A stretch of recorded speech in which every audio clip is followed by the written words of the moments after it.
Olá pessoal, sejam bem-vindos a mais essas aulas de Química. Eu vou começar corrigindo a atividade da aula anterior sobre lei da velocidade. No exercício 1 diz o seguinte: considere as reações elementares. Determine a lei da velocidade das equações abaixo. Então, o que acontece? A lei da velocidade, a velocidade é igual a constante e os reagentes, elevado aos coeficientes. Então, no caso, o produto da reação não interessa para nós. Então, veja, HCl, observa que aqui dentro do colchete eu não coloco o estado físico e o expoente é o coeficiente da substância, ou seja, a quantidade de mols da substância. Aqui, velocidade é igual a constante, H2, como aqui o coeficiente é 1 elevado a 1, nenhum dos dois lugares aparece. Cuidado para não errar aqui, ó, que aqui na equação é sempre mais, porém aqui na lei da velocidade é vezes, I2, então é elevado a 1 que não aparece. Letra C, velocidade é igual a constante, CO elevado ao quadrado, porque o coeficiente dele é 2, vezes O2, só isso. Letra D, velocidade é igual a constante, NH3 elevado ao quadrado. Então, para nós aqui, o produto da reação, ou seja, o que fica à direita da seta, não nos interessa. Velocidade é igual a constante, N2, vezes H2 ao cubo. Então, exercício 2.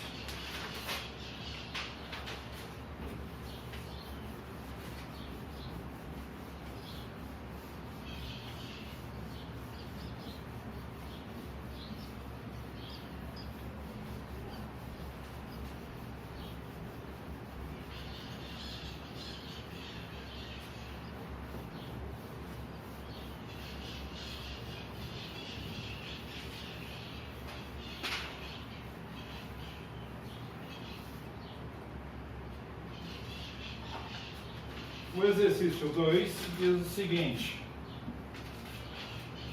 dada a equação 4NH3 gasoso mais 3O2 gasoso produzindo 2N2 gasoso mais 6O2 líquido. Aí vem as perguntas. Na letra a ordem da reação em relação ao NH3. Então ele é de quarta ordem, porque na letra D pede para determinar a lei da velocidade da reação. Então eu vou fazer ela primeiro para vocês entenderem melhor. NH3 elevado a 4 vezes O2 elevado ao cubo. Então, a ordem da reação em relação ao NH3 é de quarta ordem, porque é o expoente aqui que nos interessa. Letra B, a ordem da reação em relação ao O2, que é de terceira ordem. Letra C, a ordem da reação global. Aí você vai somar os expoentes, 7, o total que vai dar 4 mais 3, sétima ordem. Meninos, então fechou isso aí, vamos para um capítulo novo.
Pessoal, então é o seguinte, vou explicar isso aqui. Fiz um resumo aqui. Processos reversíveis. Várias reações ocorrem mediante o consumo total dos reagentes envolvidos, ou pelo menos um deles. Numa equação reversível, aparece a seta nos dois sentidos, ó, da esquerda para a direita e da direita para a esquerda. Então, o que acontece? O que significa isso? Por exemplo, aqui, igual eu citei, a água líquida se transforma em água gasosa. Mas a água gasosa pode também transformar em água líquida, ou seja, voltar ao que era antes. Porém, numa equação irreversível, a seta só aparece da esquerda para a direita. O que quer dizer isso? Que o reagente formou o produto, mas o produto não pode voltar o que era antes nos reagentes. E em equilíbrio químico, todas as equações vão ser reversíveis, ou seja, aparecer a seta nos dois sentidos.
Olha, pessoal, então aqui, constante de equilíbrio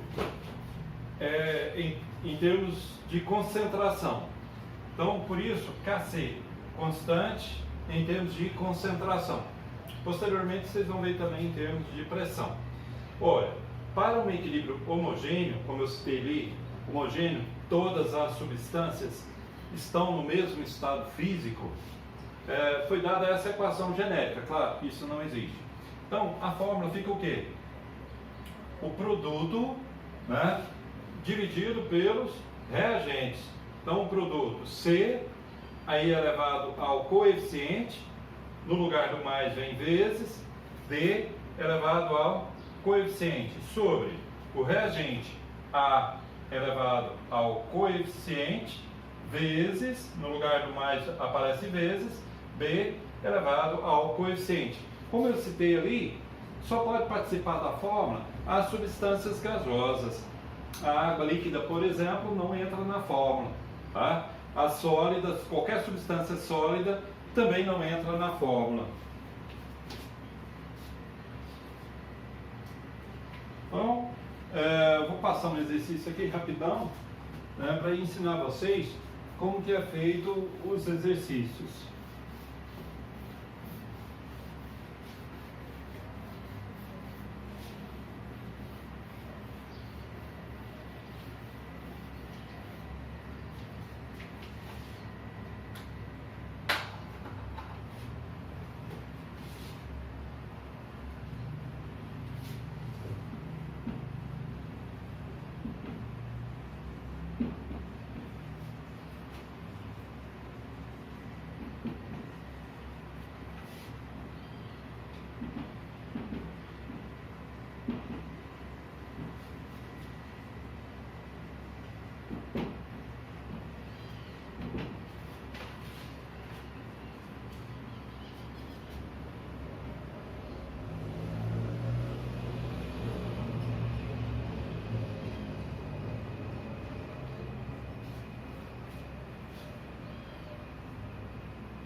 Olha, então, foi dada essa equação, como eu citei, sempre vai aparecer a seta invertida, né, nos dois sentidos.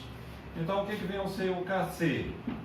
Vai ser o produto, NO2. Como eu já disse lá na lei da velocidade, o estado físico não entra aqui na fórmula, tá, entre os colchetes. Elevado ao quadrado, que é o coeficiente, sobre NO ao quadrado vezes O2, né? O traço tem que envolver tudo que está escrito em cima e embaixo. outra equação.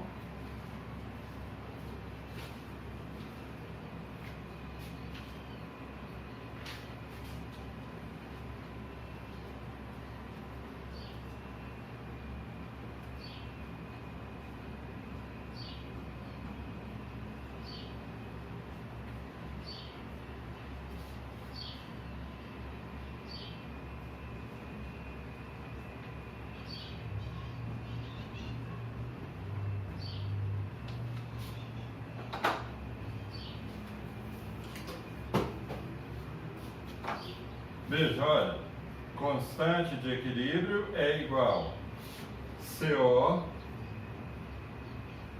elevado a 1 vezes H2, né? Isso aqui é um mais,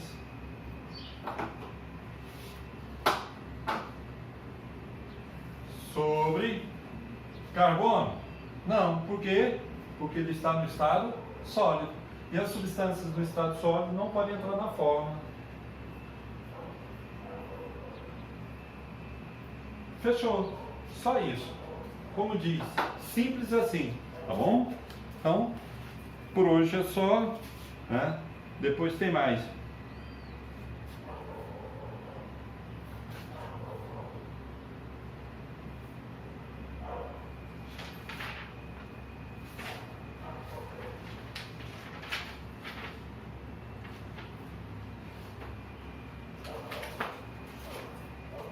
Mensagem: oportunidade.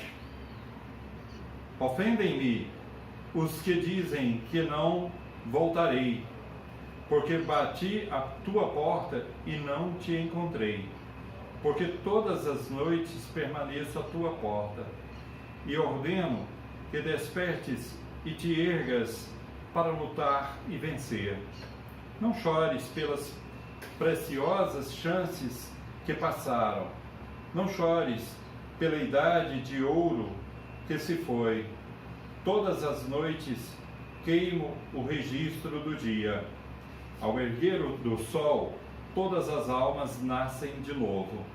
Ri como um menino aos esplendores que passaram, às alegrias que se esvaíram. Sê surdo e mudo. O meu julgamento sela o passado que morreu, mas nunca prende um momento ainda por vir. Mesmo afundado na lama, não torças as mãos nem chores.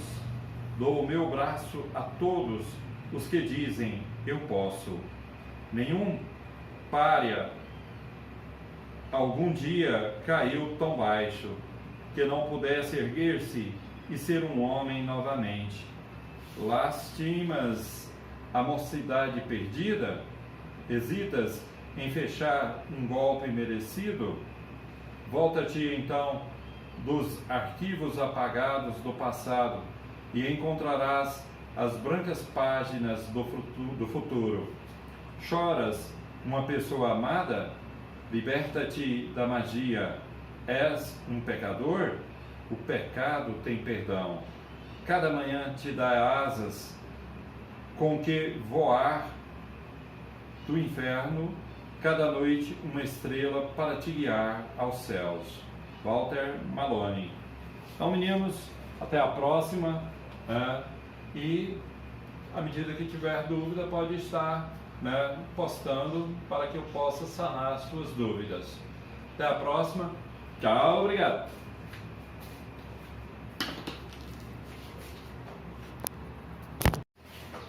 Olá pessoal, sejam bem-vindos a mais essas aulas de Química. Espero que todos estejam bem, com saúde. Vou começar fazendo o meu comercial.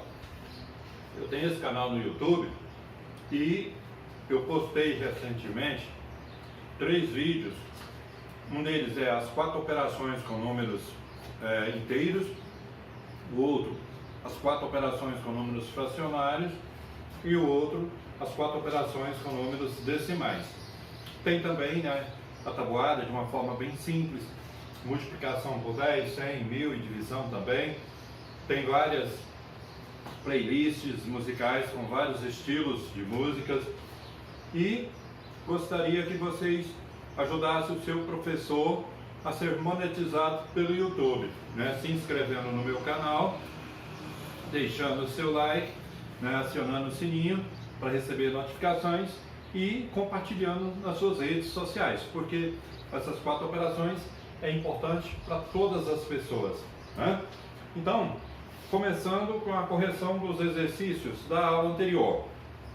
O exercício 1 diz o seguinte: o elemento Netúnio, que aqui está, após a emissão de 7 partículas alfa e 4 partículas beta, transforma-se em outro elemento químico, que eu chamei de X. Qual é o número de massa e atômico do novo elemento? Massa sempre em cima, pode ser que a massa venha do lado direito do elemento, porém o número atômico sempre embaixo do lado esquerdo. Então, como eu expliquei na aula anterior, a gente pega a parte superior para encontrar massa e a parte inferior para encontrar número atômico. Lembrando que onde tem seta, substitui por igualdade. Então, 237 é igual a 7 vezes 4, né? Porque aqui esse número a gente multiplica em cima e embaixo. Mais 4 vezes 0, mais A. 4 vezes 0 dá 0, né? 7 vezes 4, 28. Isolei o A. Passei o 237 para cá com sinal trocado. Sinais diferentes, subtrai e dá o sinal do maior número. 237 menos 28, 209. Multiplicando-se por menos 1, A é igual a 209. Agora, para encontrar o número atômico, pegamos a parte inferior. 93 é igual a 7 vezes 2, mais 4 vezes menos 1, mais Z.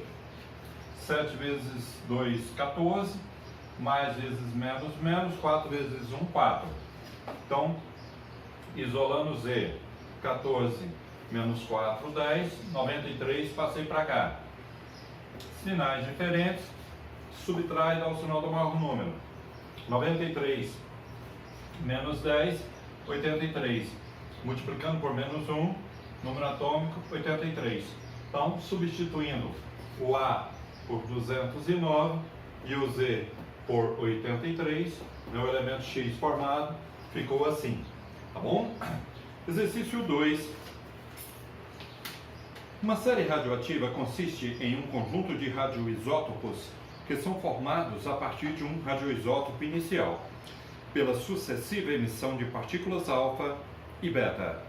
Na série radioativa, que se inicia também com netúnio e termina com bismuto, obviamente esse bismuto você podia pular o último elemento, não tem problema.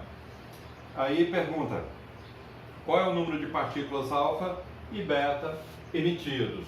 Então, praticamente vai ser as mesmas respostas desse. Depois que eu fui ver, né, que os elementos envolvidos são os mesmos, olha. Então, 237 é igual a 209 mais 4 vezes x mais y vezes 0. Isso aqui dá 0.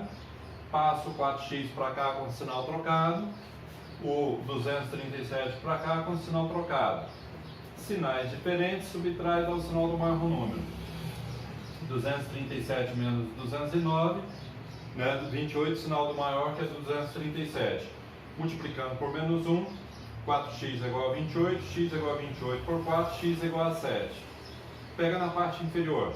93 é igual a 83 mais x vezes 2 mais y vezes menos 1. Fazendo o que? Substituindo esse valor de x, que é 7, pelo valor dele. Ó, no lugar do x eu coloquei esse valor que é 7. Você observa que esse tipo de exercício, se você errar o primeiro, automaticamente você erra o segundo. Então, 7 vezes 2, 14, e aí o y eu passei para cá, o 93 passei para cá. Então, 83 mais 14, 97, menos 93, 4. Ok? Então, espero que não tá tendo dúvida.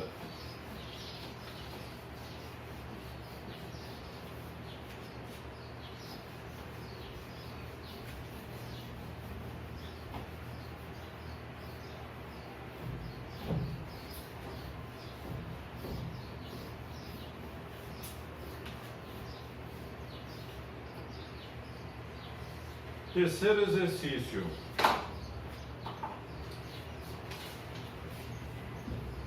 Diz o seguinte: o elemento radioativo natural tório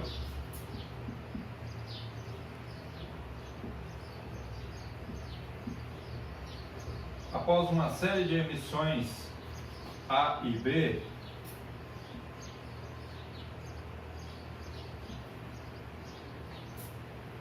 na verdade, esse A e B aqui, nós podemos substituir por alfa e beta.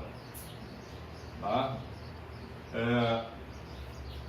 Converte-se em um isótopo não radioativo estável do elemento chumbo 208,82. Qual é o número de partículas alfa e beta emitidos após esse processo? Então, é a mesma coisa, ó.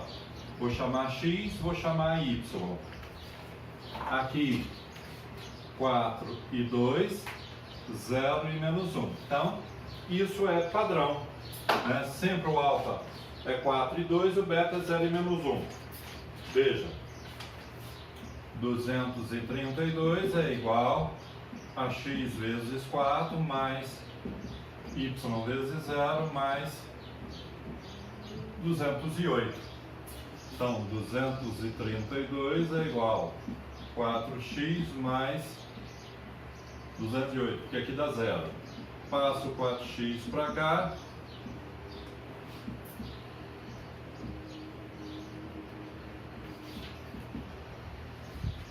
Então, fazendo a calculadora para ganhar tempo.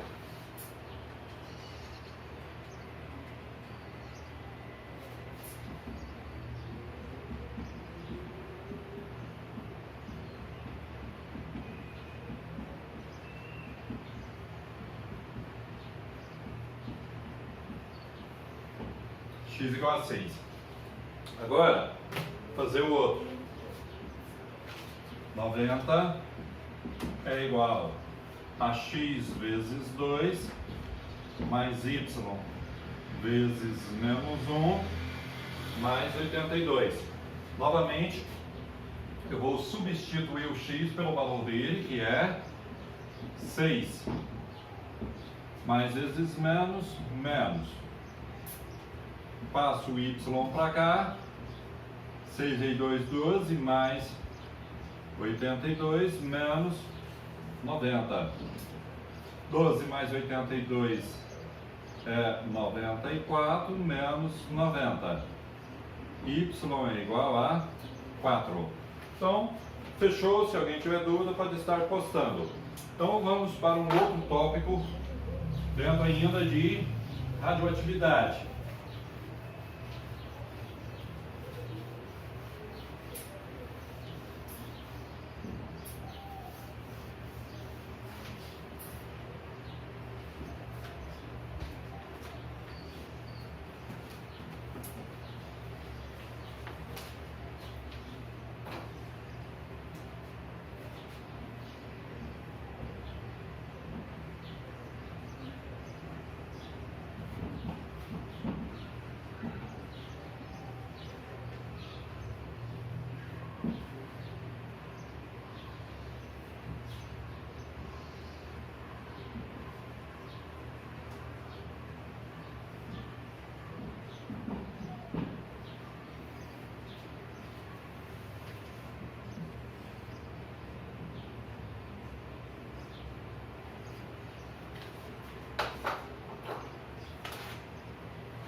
Pessoal, então, período de meia-vida ou período de semidesintegração, representado por P minúsculo.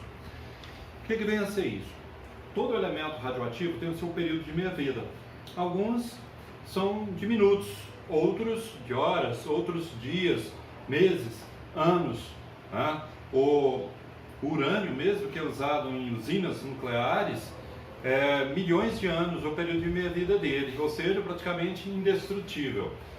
Então, para vocês entenderem melhor, o Césio-137, causador do acidente radioativo de Goiânia em 1987, ele tem um período de meia-vida de 30 anos.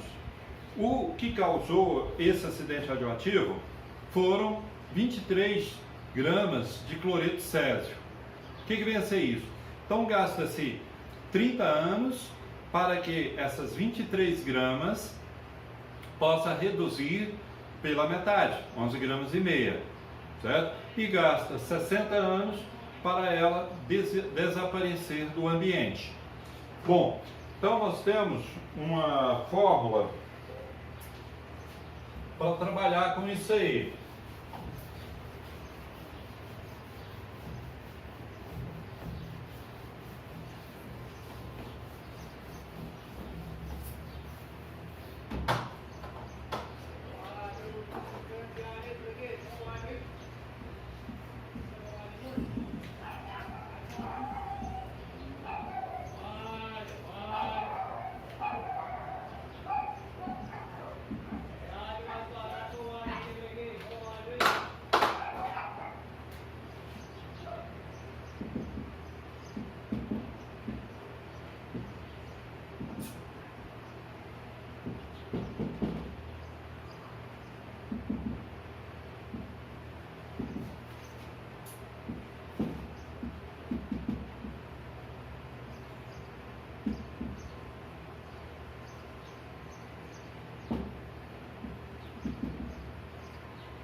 Então essa é a fórmula. Eu não coloquei as unidades, que muda de exercício para exercício. Tem exercício que eles vão usar a massa em grama, outros já em miligrama, né? Questão do tempo também. Tem exercício que ele vai usar o tempo em minuto, outros em horas, outro em dias, outro em... Tem século. E período de meia-vida a mesma coisa. Então lembre-se que em radioatividade, período de meia-vida, a massa inicial é sempre maior do que a massa final. Então, se o exercício fornecer dois valores de massa e você ficar em dúvida, pode ter certeza, aquele de valor numérico maior é a massa inicial, tá bom? Então vamos para exercícios.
Então veja, o Césio 137 possui meia-vida de 30 anos, então meia-vida sempre por P minúsculo. Se tivermos 12 gramas desse elemento, após quanto tempo, então ele quer o tempo decorrido, essa massa reduzirá a 0,75 gramas. É que eu disse, como aqui nós temos dois valores numéricos, o maior é sempre a massa inicial.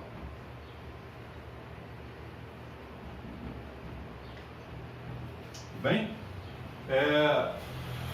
feito isso, é só nós jogarmos na fórmula M0 sobre M, 2 elevado a T sobre P. Substituindo os valores, massa inicial 12, massa final 0,75, 2 elevado a T, que é o que eu quero, sobre P, que é igual a 30. Dividindo, né, porque esse traço significa divisão, 12 dividido por 0,75. Então vai dar 16. 2 elevado a T sobre 30. E aí, hein? Aqui, meninos, a gente cai num caso lá da matemática, acho que é do primeiro ano que vocês viram, função exponencial. Qual é o objetivo da função exponencial? Cortar as bases e trabalhar com os expoentes. Então é isso que nós teremos que fazer. Para isso, o que eu faço? Fatora o 16.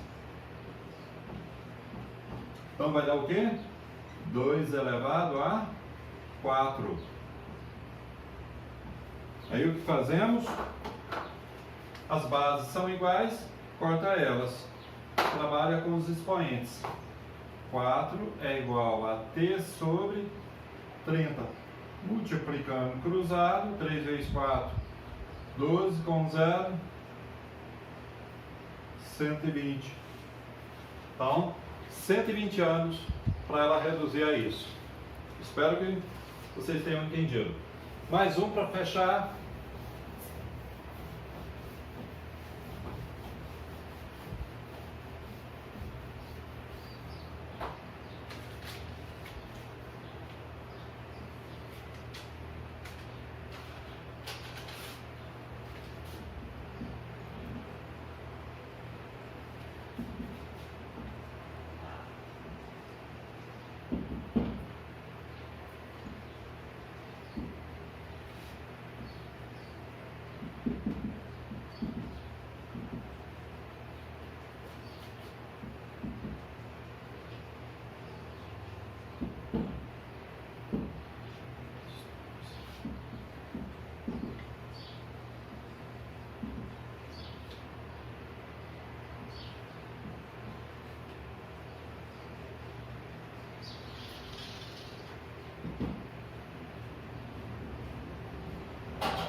Então veja, um elemento radioativo tem meia-vida de 5 minutos. Então o P é igual a 5 minutos.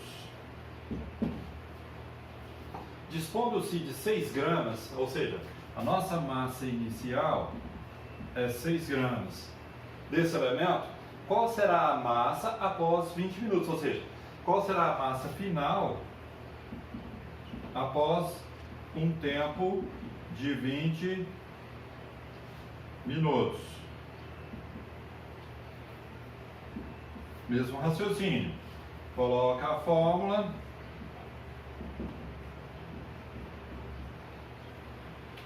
Massa inicial 6, massa final é o que eu quero, 2 elevado ao T, que vale 20, sobre o P, que é 5. 6 sobre M, 2 elevado, 20 dividido por 5, 4. 6 sobre m, 2 elevado a 4 é 16. Então, multiplicando cruzado, eu tenho 16m é igual a 6. M é igual a 6 sobre 16. M é igual a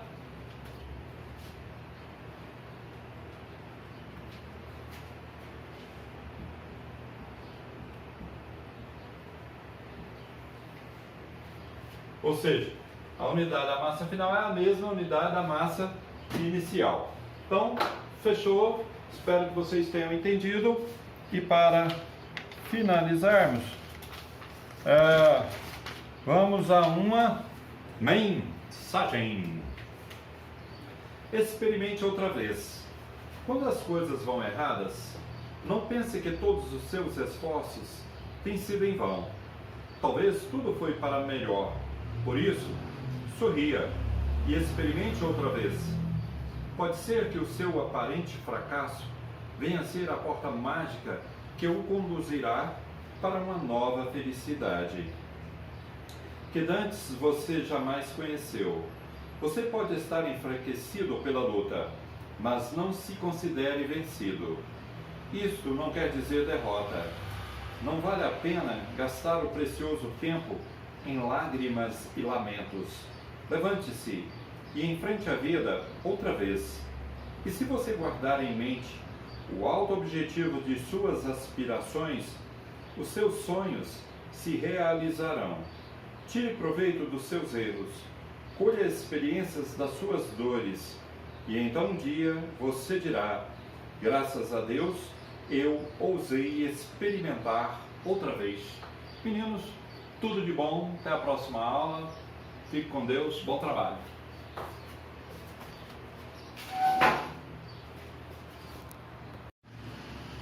Olá jovens, sejam bem-vindos a mais essas aulas de física. Eu vou começar corrigindo a atividade da aula anterior. Então, no exercício 1, diz o seguinte: uma corrente elétrica de intensidade 5 ampere, toda vez que a unidade for A, quer dizer ampere, se refere à corrente elétrica. E corrente elétrica é representada por I minúsculo. Percorre um fio condutor. Determine o valor da carga, ou seja, do ΔQ, que passa através de uma seção transversal em 1 minuto. Tempo de 1 minuto, obviamente, todos vocês sabem que 1 minuto corresponde a 60 segundos. E o nosso tempo aqui tem que ser trabalhado em segundo, tá bom? Feito isso, joga na fórmula. A fórmula é essa, ΔQ sobre ΔT. No lugar da corrente, eu coloquei o valor dela, que é 5. ΔQ é o que o exercício pede, nossa interrogação. O ΔT, 60 segundos. Multiplicando cruzado, ΔQ vezes 1 dá ΔQ, 5 vezes 60, 300.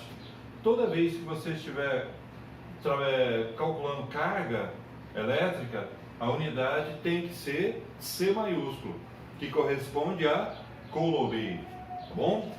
Então, exercício 2 diz o seguinte: por um fio condutor metálico passam 2 vezes 10 ao cubo elétrons. Estou vendo, eu vi que era cubo, mas aqui é ao quadrado, viu? Então, vai mudar aqui, ó. Olha, isso em 4 segundos. Calcule a intensidade da corrente elétrica que atravessa esse condutor metálico. Dado a carga elementar, que é 1,6 vezes 10 a menos 19. Bom, então, observa que nós temos uma fórmula que foi trabalhada anteriormente, que é essa aqui, ó. ΔQ é número de elétrons vezes a carga elementar. Então, no lugar desse ΔQ, eu coloquei o valor dele, que é N vezes E, certo? Sobre ΔT. Então, no lugar do n, coloco o valor dele, que é 2 vezes 10 ao quadrado, vezes a carga elementar, que é 1,6 vezes 10 elevado a menos 19, dividido pelo tempo, que é 4. Então, aqui a gente multiplica o número por número, né? E base 10 com base 10. Então, aqui vai mudar, que vai ficar isso aqui, ó. 2,0 é a mesma coisa de 2, vezes 1,6, 3,2. Multiplicação de potências de bases iguais. Conserva-se a base e somos expoentes. Pelo fato dos expoentes estarem com sinais trocados, subtrai e dá o sinal do maior número, que é menos 17. Agora, daqui para cá, foi feita essa divisão, claro. Esse traço significa divisão. 3,2 dividido por 4 dá 0,8, né? Elevado a 10 a menos 17. Transformando isso para a notação científica, vai ficar o seguinte: eu multiplico de forma que não muda o que estava antes. E para não mudar o que estava antes, já que eu desloquei a vírgula uma casa para a direita, tem que ficar 10 a menos 1. Porque quando o expoente é negativo, eu desloco a vírgula para a esquerda. Então eu tenho aqui o quê? Multiplicação de potências de bases iguais, que a regra diz que conserva a base e soma os expoentes. Menos 1 menos 17 dá menos 18. Né? Isso, ampere. Agora, o terceiro exercício diz o seguinte: pela seção reta de um condutor de eletricidade passam 12 coulomb em cada minuto, em 1 minuto, que aí corresponde a 60 segundos. Nesse condutor, a intensidade da corrente elétrica em ampere é igual a... Então ele quer a corrente. Então, bem simples, joga na fórmula. No lugar do ΔQ, coloca o valor dele, que é 12. No lugar do tempo, coloca o valor dele, que é 60. Fazendo a divisão 12 dividido por 60, dá 0,2 ampere. Portanto, letra B. Bom, meninos, espero que vocês tenham entendido isso aí. Então, vamos para o próximo tópico.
Bom, eu vou trabalhar agora com as leis de Ohm.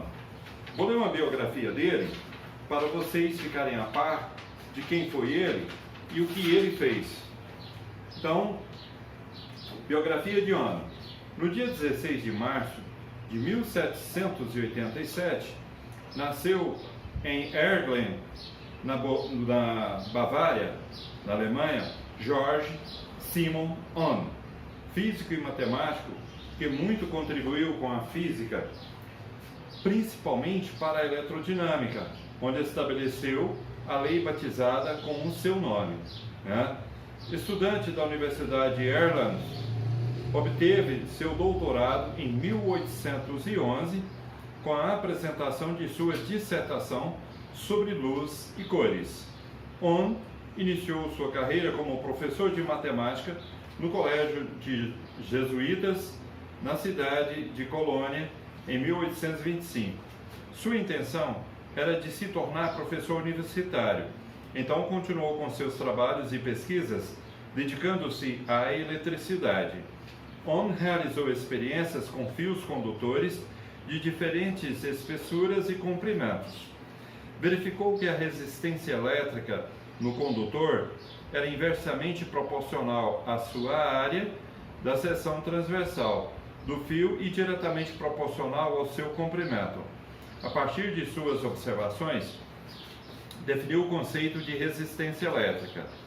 Em 1827, publicou o resultado daquele que se tornou o seu mais importante trabalho, o circuito galvânico examinado matematicamente. Esse trabalho definiu o que conhecemos hoje como a lei de Ohm. A intensidade da corrente elétrica que percorre um condutor é diretamente proporcional à diferença de potencial e inversamente proporcional à resistência elétrica do circuito.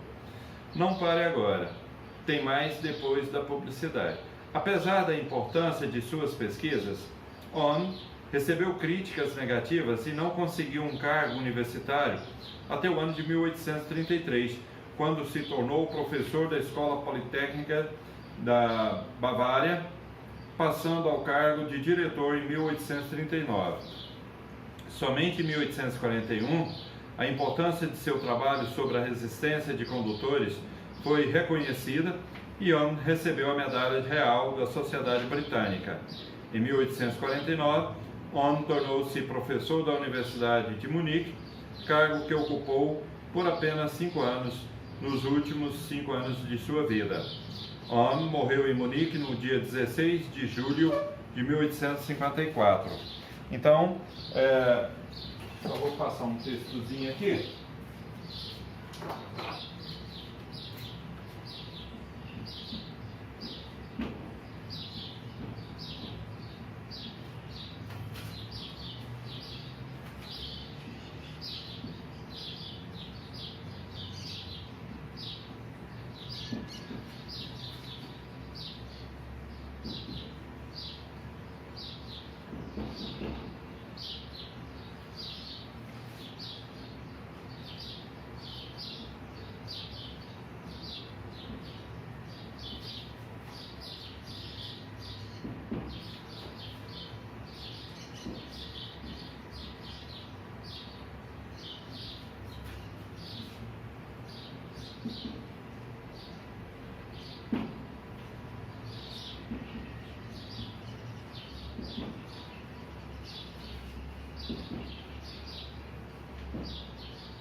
Então, meninos, o que Ohm fez de experimento e pôde provar é o seguinte, que quanto mais grosso, podemos dizer assim em linguagem popular, for o fio, menor é a resistência elétrica e maior a corrente elétrica que passa por esse fio. Exemplo, em chuveiro, você sabe que todo chuveiro, o fio que chega no chuveiro é grosso. Por quê? Porque ali a resistência elétrica é pequena e a corrente elétrica é grande. O mesmo ocorre com o ferro elétrico, né? Que são os dois aparelhos que mais consomem energia em uma residência, né? Ao passo que num pisca-pisca de árvore de Natal, o fio é bem fininho, né? Por quê? Porque ali a resistência elétrica é grande, né? Então quanto mais fino for o fio, maior a resistência elétrica e menor a corrente elétrica, né? Por quê? Porque porque as lâmpadas de pisca-pisca de árvore de Natal consomem uma quantidade de energia muito pequena. Posteriormente vocês vão estudar, né, associação em série, é o exemplo da árvore de Natal. Já associação em paralelo é o que nós temos em nossas residências. Por exemplo, em paralelo, se uma lâmpada da sua casa queima, não atrapalha o funcionamento das demais. Porém, no pisca-pisca de árvore de Natal, se a 10ª lâmpada queimar, a partir da 11ª já não funciona mais. Por isso que sempre vem algumas lâmpadazinhas, né, de reserva. Então, ON chegou a esta fórmula aqui, ó.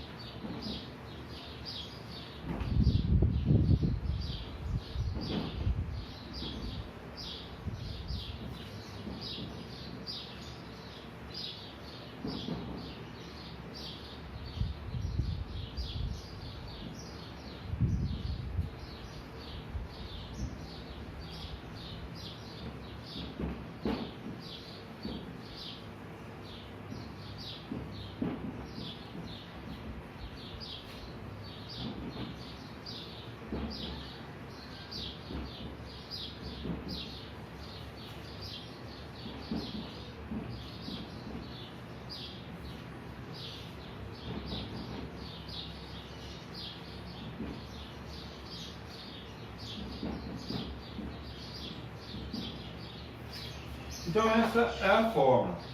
Muito fácil você memorizar, que é a fórmula do URI. Eu tinha um aluno com esse nome, URI. Né? Tensão elétrica igual a resistência elétrica vezes a corrente elétrica. Para você situar melhor, por exemplo, a tensão elétrica de Jaraguá é 220 volts. A de São Paulo, 110 volts. A de uma pilha, 1,5 volt. De uma bateria, 9 volts ou 12 volts.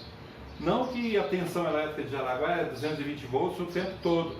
No horário de maior consumo de energia, horário de pico de banho, né, por volta das 6 às 8 da noite, a tensão elétrica diminui. Olha, e a unidade de tensão elétrica, que também é chamada de DDP, que é a mesma coisa de diferença de potencial, é V maiúsculo, em homenagem a Alexandre Volta, né? Por isso é volt a unidade. Resistência elétrica, em homenagem a esse cientista, ON, né, a unidade é essa aqui, ó, que parece uma ferradura, né, que é o ômega, todos conhecem, né, bíblico, né, o alfa ao ômega. E corrente elétrica, como vocês já estão trabalhando com ela desde a aula anterior, é a maiúsculo de ampere. Bom, diante disso, nós temos condições de calcular qualquer uma das 3 letras. Para isso, claro, precisamos ter as outras duas. Então, se eu tenho resistência e corrente, calculo a tensão elétrica. Se eu tenho tensão elétrica e corrente, calculo a resistência elétrica. E se tenho a tensão e a resistência, calculo a corrente elétrica. Nessa aula, nós vamos nos ocupar em calcular a resistência elétrica.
Bom, então um exercíciozinho que eu elaborei agora. Qual é a resistência elétrica? Então, o R é o que nós queremos, que percorre um fio, sabendo que a corrente elétrica, representada por I, é 10 ampere, ligado a uma rede de 110 volts. Observa que aqui o exercício não menciona que esse 110 volts é a tensão elétrica, o DDP, ou diferença de potencial. Você deve saber pela unidade.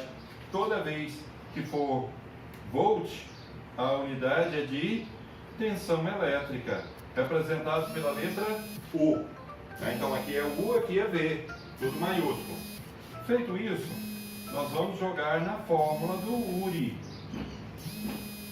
Não importa qual das três letras você esteja calculando, a fórmula é só essa e pronto.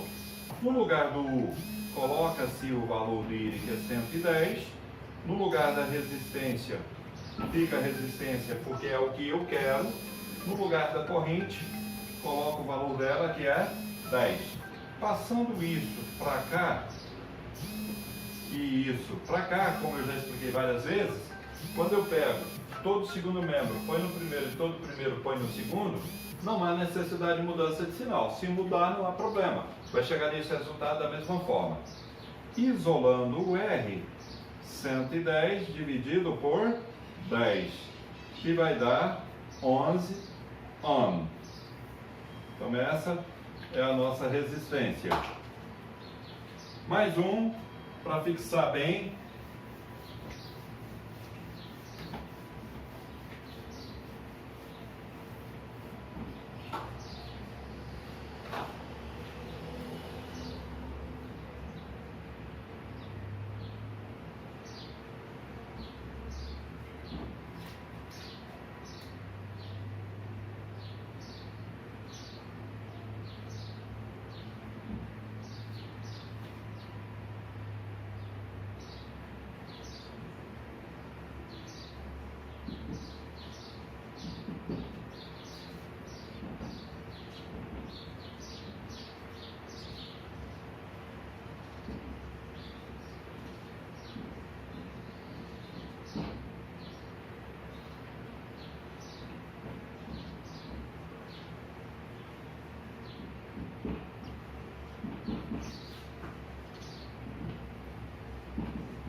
Então, um fio de 20 amperes. Observa que o exercício não mencionou o que se refere 20A. Temos que saber que é corrente pela unidade. Toda vez que for ampere, é a unidade de corrente. Está ligada a uma rede de 220 volts, como eu mencionei anteriormente. Não falou do que se refere 220 volts, mas sabemos que é tensão elétrica pela unidade. E que é a resistência elétrica. Mesmo processo. Joga-se na fórmula do URI. No lugar do U, coloca-se o valor dele, que é 220. Resistência é o que eu quero. Corrente, 20 amperes. Faça esse para cá. E esse para lá. Resistência é igual a 220 dividido por 20. E novamente coincidiu que deu o mesmo resultado. Então, 11 ohm.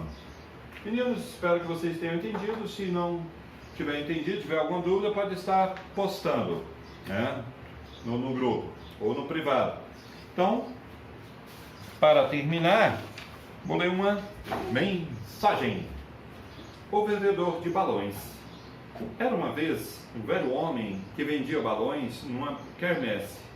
Evidentemente, o homem era um bom vendedor, pois deixou um balão vermelho soltar-se e elevar-se aos ares, atraindo desse modo uma multidão de jovens compradores de balões. Havia ali perto um menino negro. Estava observando o vendedor e, é claro, apreciando os balões. Depois de ter soltado o balão vermelho, o homem soltou um azul, depois um amarelo e finalmente um branco. Todos foram subindo até sumirem de vista. O menino, de olhar atento, seguia a cada um. Ficava imaginando mil coisas. Uma coisa o aborrecia. O homem não soltava o balão preto. Então aproximou-se do vendedor e lhe perguntou: Moço, se o senhor soltasse o balão preto, ele subiria tanto quanto os outros? O vendedor de balões sorriu compreensivamente para o menino, arrebentou a linha que o prendia e o balão preto ia subindo enquanto ele elevava aos ares. O homem disse: Não é a cor, filho, é o que está dentro dele que faz ele subir. Então, trazendo para o nosso dia a dia, não é a cor da pele da pessoa que define a beleza dessa pessoa, que define o caráter dessa pessoa, é o que ela tem dentro de si. Então, isso é algo muito importante. Valorize as pessoas pelo que ela tem no seu interior, é a sua beleza interior, porque essa ninguém rouba dela. Vejo que muitas pessoas só aproximam de outra pessoa com o intuito de namorar se ela demonstrar uma beleza exterior. E muitas vezes as pessoas que têm uma determinada beleza exterior é uma pessoa vazia por dentro, não traz nada de beleza interior. E